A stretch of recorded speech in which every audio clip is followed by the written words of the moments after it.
Syederalun, sidang lanjutan Baradae kembali digelar di Pengadilan Negeri Jakarta Selatan pada Selasa 25 Oktober 2022. Dalam sidang kali ini, keluarga Brigadir J dihadirkan jaksa sebagai saksi.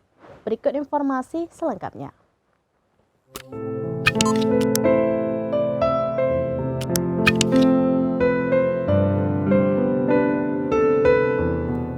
Syederalun, sidang lanjutan Baradae kembali digelar di Pengadilan Negeri Jakarta Selatan pada Selasa 25 Oktober 2022.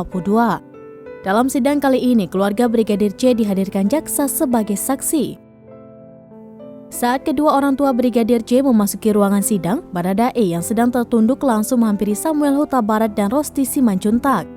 Eliezer langsung berlutut di depan kedua orang tua Yosua, kemudian mencium tangan dan meminta maaf terkait peristiwa yang terjadi.